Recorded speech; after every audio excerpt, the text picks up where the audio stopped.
Really, we have to understand our history.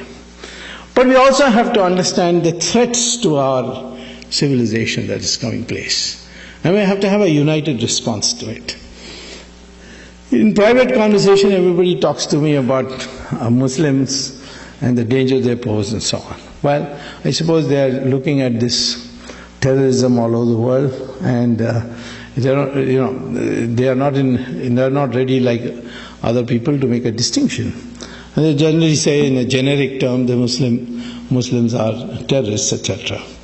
But the fact is, you see, the problem with Muslims is not their terrorism. It's their religion is so clear-cut.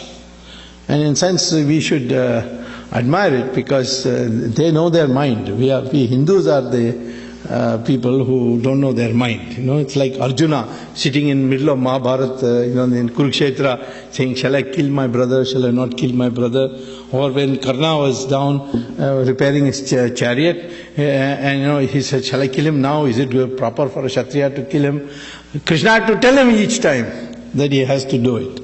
So this nagging doubts, the Indians have all kinds of nagging doubts. Whereas the Muslim is very clear-minded. And Muhammad told them the world is in three parts.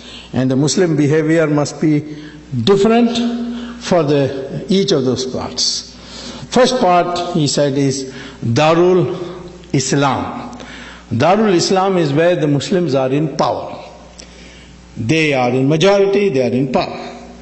And he says there should be no allowance, accommodation for any other religion. So either they must convert or be killed. It's as specific as that in the Sirah and Hadith. So in most of these countries where the Muslims are in power, you can see a total intolerance to the minorities.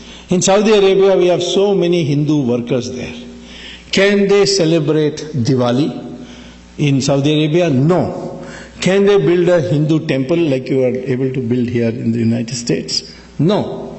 Can you even carry the picture of Ramchandra ji in your pocket when you go to work? No. And there are penal offenses if you do it. You can't even have Satyanarayana Puja inside your own house. Now, this is the position of Muslims when they are in majority. When they are in minority, as in India, they are demanding mosques, they are demanding their right to read namaz, the Friday holiday, etc. It's a separate code for marriage, and so on. So what the Muslims demand as a minority, they will not accept to give when they are in the majority. So that's you may not like this point of view, but there's clarity in that mind. And so Muhammad says that when you are in majority, you are not to tolerate any other religion. You must wipe it out. Second is that where the Muslims are not in majority, there Muhammad divided the world into two parts. And that is, first part is, which he called as Darul Harab. Darul Harab is where the Muslims are in a sizable minority and the majority is divided. The majority is confused, like we are today, like we Hindus are today.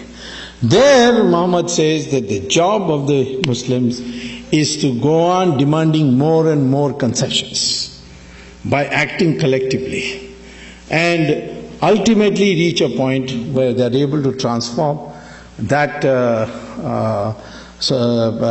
society into a Darul Islam, from Darul Harab to Darul Islam. So when you look at the laboratory experimentation of this, selecting, looking for evidence, you see this very clearly. Take Kashmir. Kashmir is, the valley at least is a majority Muslim area. See what has happened to the minorities there. 500,000 Kashmiri Pandits have been driven out. All the temples have been destroyed to the extent that they can, where it's not protected by central police. And Hindus have hardly any rights. They are discriminated against, they are threatened. In Pakistan, it's very difficult to remain a Muslim. There are a few Muslims there, maybe a few Hindus, or like about 50,000 or so. Some say 500,000, but I don't know.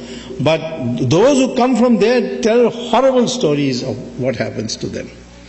In Bangladesh, in 1947, there were 32% of the population were Hindus. Today it's only 7%. Nobody talks about it. You see, they'll talk about Gujarat every day, but they will not talk about what's happening in Bangladesh. And it's not only states and countries. Even districts you will see this. If you go to, say, Mau in Uttar Pradesh, you can see it. Even you go to Kerala, in Malappuram, the Hindus are living there in utter fear.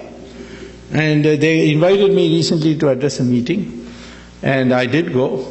And there I found that even though there's no such provision for such a law, and it's illegal to advocate it, Muslims have laid down a rule there that if any Hindu wants to sell a property in Malappuram, he has to sell it to another Muslim.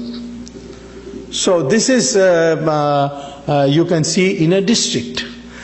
Even smaller you go down to Tamil Nadu. Total population of Muslims in Tamil Nadu is 5%. In one area near Vellore, it's called Mel Visharam, there is a town panchayat. In the town panchayat, there's 75% Muslim. And the local body's election, they come to power in the administration of that town panchayat. And they will not give any amenities of the town panchayat to these Hindu areas until they agree to convert. So they make it a condition. You convert, we'll give it to you. Otherwise, we'll not give you. I went there and I saw myself what was happening. So I went to the court and got a court order. And now, of course, the matter is rectified. But I can't do this on a micro basis. I did it as an example, but this is what's happening. This is the mindset of the Muslim. And finally, Muhammad says, if you are in a minority and the majority is united, then Muhammad says, surrender and don't argue with the minority.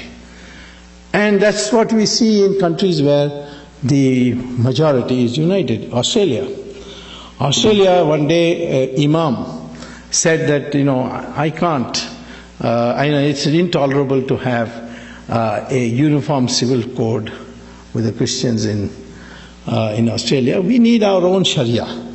And I appealed to the Prime Minister to give us Sharia. So Prime Minister was a lady, the next day said, if you want Sharia, my recommendation to you is to go and find another country, because in Australia, we are not going to give you a separate code. You will have only a uniform civil code.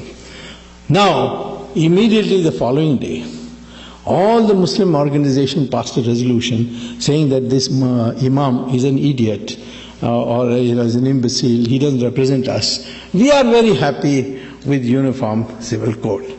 So in Australia, the Muslims will accept uniform civil code, but not in India. And this, in the United States also, you can't have a separate, although there are heavy efforts going on.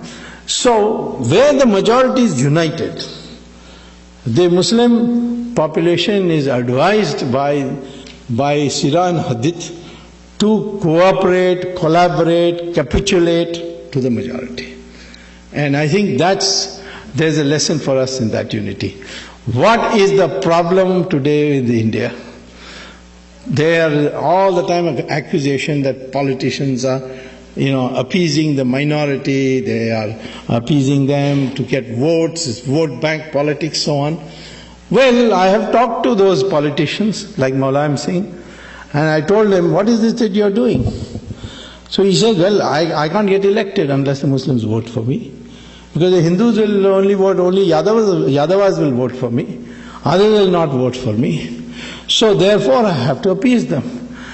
And the day the Hindus vote as one block, that day I will put on a tika and say, Jai Shri Ram, and come out of my house. Because I am interested in getting vote, and this is the way to get it. And I am telling you today that all this appeasement talk that You people are condemning, I see people condemning politicians for that.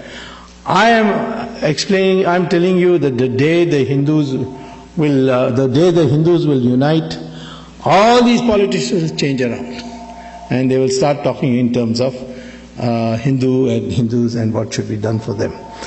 We are 80% or 80 plus, even today. And if of this half the population decides to vote for a party which stands for Hindus, that party will get more than majority of the seats. Majority is 272, but according to my calculation, you'll get 320 seats in the 544-member House of Parliament. So how is the Muslim responsible for our plight? It is we, for lack of unity, for lack of ability to vote, at least once, twice, as Hindus, and say that we, for the sake of protection of our civilization, we are going to vote for a party which will work for our interests.